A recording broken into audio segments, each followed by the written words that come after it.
Hello student, कैसे आप सब। आई होप कि आप अच्छे होंगे। तो आज हम करते हैं डीएलएड थर्ड सेमेस्टर के फर्स्ट पेपर की सेकंड क्लास। फर्स्ट क्लास में हमने डिस्कस किया था सिलेबस। आज हम सेकंड क्लास करते हैं जिसमें हम चैप्टर फर्स्ट का फर्स्ट पार्ट डिस्कस करते हैं। ये वाली चीज़ हमने डिस्कस कर ली थी कि कौन सा पेपर कितने नंबर का होता है, कितने सब्जेक्ट आपको थर्ड सेमेस्टर में पढ़ने हैं और कितने में से कितने मार्क्स आपको लाने हैं, यानी कि कितने मार्क्स पर आप पास हैं। तो आइए देखते हैं। एक बार हम बता देते हैं कि 50 में से आपको 25 नंबर लाने हैं, जैसे जो आपके पासिंग मार्क्स होते हैं। इसमें अगर अच्छे से आपने तैयारी कर ली, परसेंटेज इन्हीं पेपर से बनेगी आपकी अच्छी, क्योंकि जो 50 नंबर वाले पेपर होते हैं परसेंटेज वहीं से बनती है और सारे पेपर आपके 25-25 नंबर के होते हैं। 3 पेपर आपके 50 नंबर के होते हैं, फर्स्ट पेपर, सेकंड पेपर और फिफ्थ पेपर। आइए देखते हैं। तो आपके फर्स्ट पेपर का नाम है शैक्षिक मूल्यांकन, जिसमें हम पेपर फर्स्ट है, ये शैक्षिक मूल्यांकन है पेपर का नाम, जिसमें हम चैप्टर फर्स्ट डिस्कस करते हैं। आइए देखते हैं। ये चैप्टर फर्स्ट का फर्स्ट पार्ट है, मापन एवं मूल्यांकन, मेजरमेंट एंड एवोल्यूशन। मापन, मेजरमेंट किसे कहते हैं? मापन। तो मापन किसे कहते हैं? मापन का अर्थ है किसी वस्तु या उपलब्धि का संख्यात्मक मान, यानी मेजरमेंट। मापन कहते हैं हम कोई भी चीज़ मापते हैं उसे कहते हैं मेजरमेंट। मापन एवं मूल्यांकन दोनों एक ही चीज़ के अलग अलग पहलू है, थोड़ा सा ही डिस्टेंस है दोनों में, मापन एवं मूल्यांकन में। लेकिन आइए देखते हैं क्या फ़र्क है दोनों में। जैसे मापन देख रहे हैं हम, जैसे नेहा का वज़न 35 किलोग्राम है, इसे कहते हैं मापन, यानी कोई भी चीज़ जैसे हमने मापी हो यानी नापी हो। रोहन की बुद्धि लब्धि 140 है। निहारिता के गणित में 90% अंक है, 90% अंक है। मापन वह प्रक्रिया है जिसके द्वारा किसी वस्तु या प्राणी या क्रिया की किसी विशेषता को निश्चित मापदंडों के आधार पर देखा, परखा और मापा जाता है और उसे मानक शब्दों, चिन्हों या निश्चित इकाई अंकों में प्रकट किया जाता है। हम कोई भी चीज़ को नापते हैं किलोग्राम में या किसी भी तरह से, तो उसको जो नापना होता है, किसी चीज़ का वेट करना, सारा ये मापन कहलाता है। मापन के भी कई प्रकार होते हैं, आइए आगे हम देखेंगे। जैसे यात्रा करते समय दूरी, समय, गति, धन, मात्रा आदि का मापन। जब हम यात्रा करेंगे तो क्या क्या चीज़ें देखें हम, कि कितने समय लगेगा, कितनी दूरी लगेगी, कितनी गति से चलेगी कोई भी चीज़, जिस भी हम वाहन से जा रहे हैं, धन की मात्रा, कितना धन है, ये सभी जो है ये मापन है। यानी धन को भी मापना, समय को भी, और जो दूरी है वो भी मापना, तो ये सारा मापने में आता है। आइए देखते हैं आगे। जो बच्चे फर्स्ट सेमेस्टर वाले हैं उनकी भी क्लास इस चैनल पर मिल जाएगी आपको, सारी क्लासेस, सभी सब्जेक्ट की सभी क्लासेस अवेलेबल है। आइए देखते हैं। और जो थर्ड सेमेस्टर वाले हैं उनकी भी सभी सब्जेक्ट की सभी क्लासेस चल रही है इसी चैनल पर। और क्लासेस देखने के लिए चैनल को सब्सक्राइब कर लें और लाइक कमेंट्स भी करें। तो आइए देखते हैं। नंबर सेकंड क्या है? प्रकृति में मापन सूर्य का उदय लेना, अस्त होना, ऋतु परिवर्तन, ग्रहों की घूमने की गति। तो प्रकृति में जो मापन होते हैं वो किस किस तरह के होते हैं? सूर्य का उदय लेना, यानी जब सूर्य मतलब सूर्य का उदय होता है, शुरुआत होती है, या फिर सूर्य अस्त होता है यानी शाम के टाइम, तो उससे भी हम माप सकते हैं, पता लगा सकते हैं। जो पहले वाले लोग होते थे वो किस तरह से टाइम का अंदाज़ा लगाते थे कि सूर्य जैसे निकल गया, सुबह हो गई, अस्त यानी शाम का टाइम, तो वो इस तरह से अपना पता लगाते थे। तो ये भी एक मापना है। रोज़ की चीज़ों में मापन, जैसे थर्मामीटर, घड़ी देखना, स्केल, कैलकुलेटर, चाय में चीनी कितनी, दाल में नमक आदि, तो ये सभी चीज़ें मापन होती है। किसी भी चीज़ को कितना वेट करना, क्या करना, किसी भी चीज़ में कौन सी चीज़ कितनी डालनी है, कितनी नहीं डालनी, ये सभी मापन में आती है। मापन वह प्रक्रिया है जिसके द्वारा विभिन्न योग्यताओं तथा गुणों को परिमाण या मात्रा के रूप में बताया जाता है। जो मापन है वो वह प्रक्रिया है जिसके द्वारा योग्यता मतलब कितनी योग्यता है और उसके गुणों को परिमाण यानी कितना परिमाण निकलता है, क्या मात्रा है, उसके रूप में बताया जाता है। मापन के प्रतीक किस किस तरह से होता है ये देखते हैं। किसी योग्यता का मापन जिस प्रतीक द्वारा व्यक्त किया जाता है उसे मापन प्रतीक कहते हैं। मापन का प्रतीक कैसा होता है, जैसे लंबाई का इंच में हो, सेंटीमीटर व मीटर में, वजन को ग्राम या किलोग्राम में। आइए देखते हैं, जैसे लंबाई को इंच में, सेमी व मीटर में, वजन को ग्राम या किलोग्राम में। ये मापन प्रतीक वाला 2019 में पूछा गया था। ये जो ये आए हुए क्वेश्चन होते हैं उन्हें आपको और अच्छे से करने होते हैं, क्योंकि क्वेश्चन जो पूछे जाते हैं वो ही बैक मतलब आते रहते हैं वही, ठीक है। तो शैक्षिक मापन देखिए, यही देख लीजिए आप, ये 2016 में आया था, 17 में आया था और 18 में, 3 साल लगातार आया है ये शैक्षिक मापन। तो मापन व्यवहार को जानने के लिए मानव व्यवहार का मापन ज़रूरी है। जो शैक्षिक मापन होता है वो मानव व्यवहार को जानने के लिए मानव व्यवहार का मापन ज़रूरी है। कोई भी मानव है, कोई भी व्यक्ति है, उसका व्यवहार को जानने के लिए मापन का व्यवहार, जो मानव है उसका व्यवहार का मापन ज़रूरी है कि कौन सा व्यक्ति किस तरह का व्यवहार करता है, वो अच्छा है या वो भी एक तरह का मापन ही होता है। इसे कहते हैं शैक्षिक मापन। तो मापन वह है जिससे व्यक्ति के गुण का मापन मात्रा यानी क्वांटिटी के रूप में किया जाता है। बच्चों की निष्पत्ति या उपलब्धि परीक्षणों द्वारा बच्चों के ज्ञानात्मक पक्ष का मापन कर सकते हैं। भावात्मक व मनोवैज्ञानिक पक्षों का मूल्यांकन किया जा सकता है। इनका मापन संभव नहीं है। जैसे प्रवेश से पहले बच्चे की बुद्धि परीक्षण लेना। जब हम किसी भी क्लास में बच्चे का एडमिशन लेते हैं, यानी जो अच्छे स्कूल होते हैं, कॉलेज होते हैं, वो एक बार एग्ज़ाम मतलब बच्चे का एडमिशन लेने से पहले एक प्रवेश के लिए बच्चों की बुद्धि परीक्षण होता है, जिसके अकॉर्डिंग वो कि किस क्लास में बच्चे को लेना है, तो उसे कहते हैं कि प्रवेश से पहले बच्चों की बुद्धि परीक्षण लेना।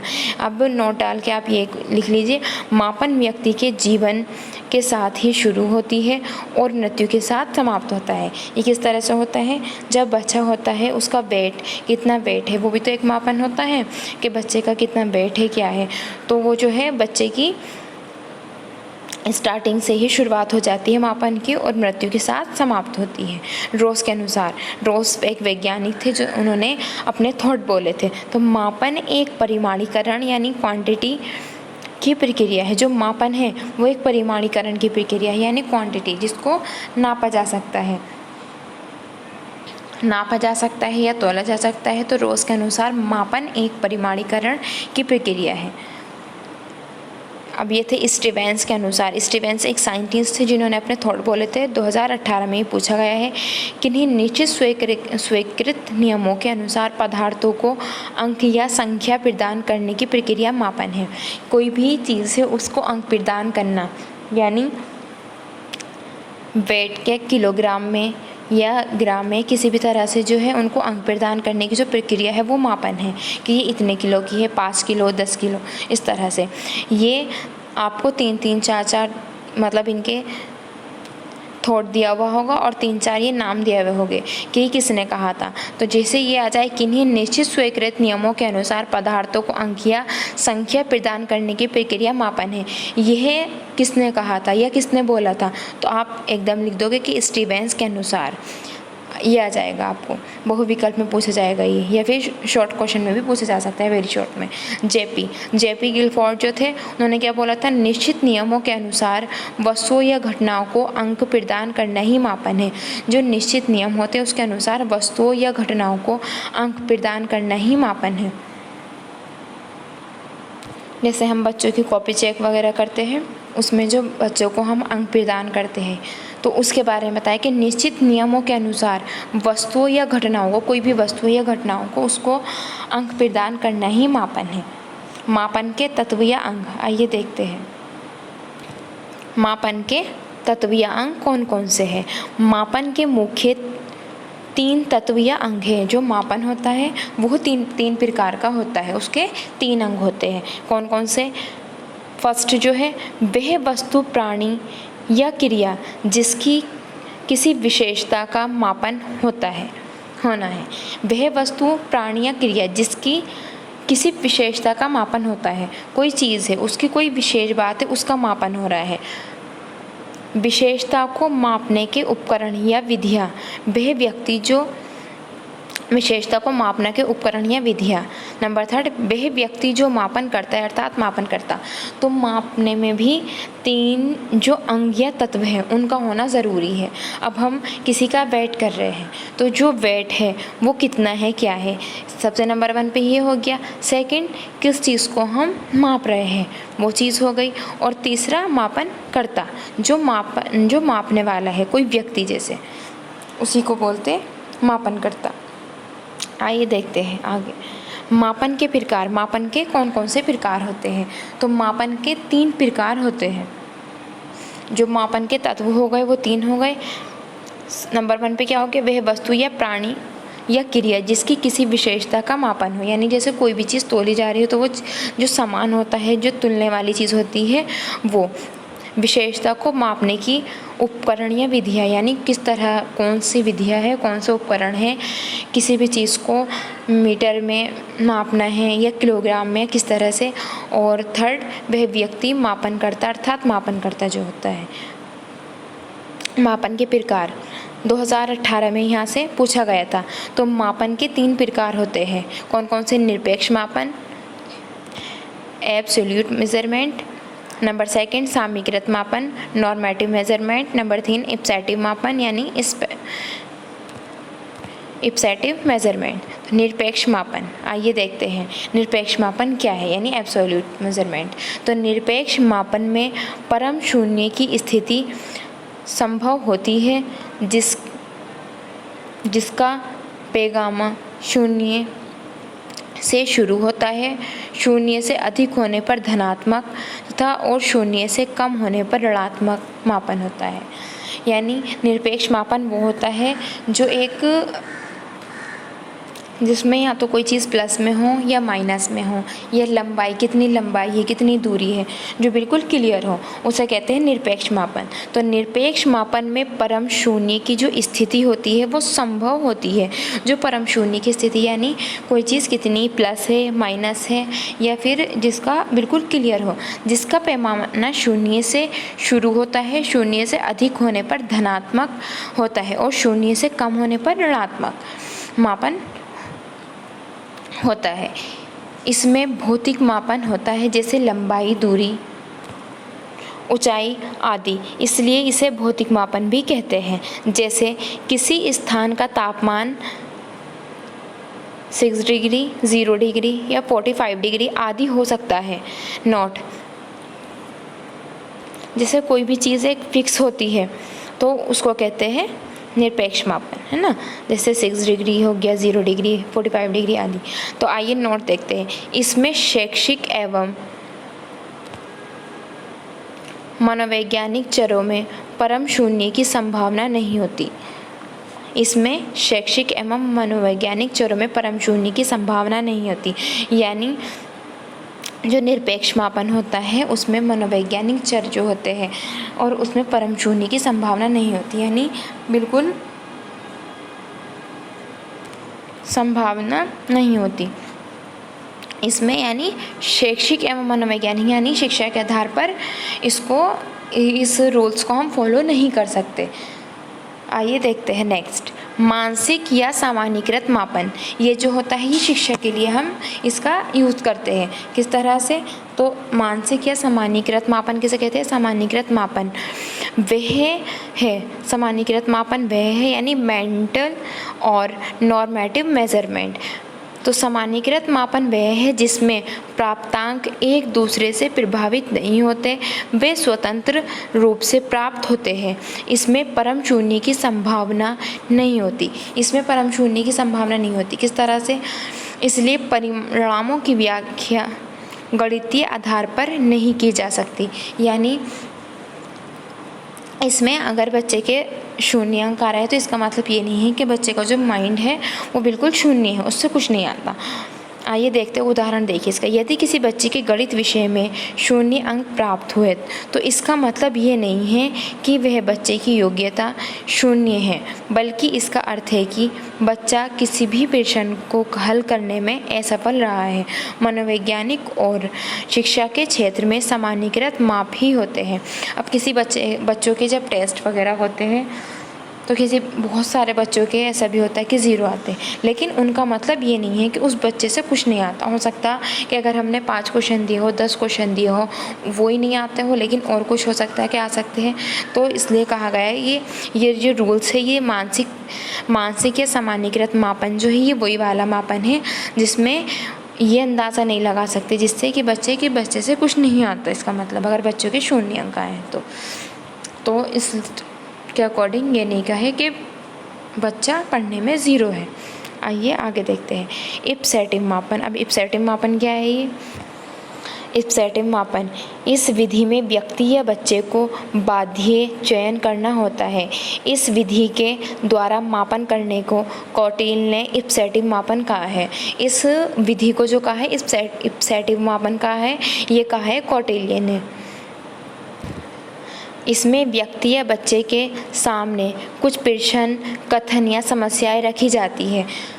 इस प्रश्न में जो है वो बच्चे के सामने क्या होता है, कुछ प्रश्न दे दिए जाते हैं या कोई कथन, कोई भी समस्याएं रखी जाती है और बच्चे को उन्हें वरीयता क्रम क्या होता है 1 2 3 4 ये वरीयता, या फिर 10 9 8 7 6 5 4 इस तरह से जो होता है इसे वरीयता क्रम कहते हैं। यानी सीरियल जिसे कहते हैं ना उसे कहते हैं वरीयता क्रम से में रखने को कहा जाता है। तथा यदि किसी प्रश्न समस्या को एक प्रश्न वरीयता दे दी तो अन्य किसी प्रश्न कथन को वह वरीयता नहीं है दे सकते। इसलिए इस प्रकार के मापन उपकरण को बाह्य चयन प्रश्न कहते हैं। यानी हमें बहुत सारे, जैसे हम बच्चों को खिलौने वगैरह दें और उनको कहे कि इस पे क्रम डाल दो कि इनको हमें क्रम में रखना है कि अगर बॉल है उसको फर्स्ट नंबर देना है, कोई और चीज़ है उसको सेकंड नंबर, या फिर कोई पढ़ाई का सामान है उसको, तो उसके अकॉर्डिंग जो है बच्चे को वरीयता क्रम देना है। और अगर किसी को फर्स्ट नंबर दे दिया तो फिर फर्स्ट नंबर किसी और चीज़ को हम नहीं दे सकते। तो ये है आपके 3 रूल्स इसके, जिसे मापन के प्रकार कहते हैं। ये तीनों मापन के प्रकार हो गए। कौन कौन से हो गए मापन के प्रकार? निरपेक्ष मापन, मानसिक या सामान्यीकृत मापन और थर्ड यानी इप्सेटिव मापन। आगे हम नेक्स्ट क्लास में करते हैं शिक्षा में मापन के आवश्यक पद कौन कौन से होते हैं, तो इसे हम नेक्स्ट क्लास में डिस्कस करते हैं। और भी क्लासेस देखने के लिए या कोई से भी सेमेस्टर की क्लासेस देखने के लिए चैनल को सब्सक्राइब कर ले और लाइक कमेंट्स भी कर दे। जिस भी बच्चे के जो भी समझ में नहीं आता वो कमेंट्स बॉक्स में बता सकता है कि आपको कौन सा टॉपिक समझ में नहीं आ रहा, कौन सी लाइन समझ में नहीं आ रही, तो जिससे कि मैं आपको बता सकूँ। और आपको आज की क्लास कैसी लगी ये आप बता सकते हो। सभी सेमेस्टर की फर्स्ट, सेकंड, थर्ड, फोर्थ सभी सेमेस्टर की इस चैनल पे क्लासेस है। जिसको भी अगर कोई भी प्रॉब्लम हो तो यहाँ से सारी क्लासेस देख सकते हैं अरेंज वे में। ओके, और क्लासेस देखने के लिए सब्सक्राइब कर ले और नेक्स्ट क्लास में मिलते हैं। Okay, thanks.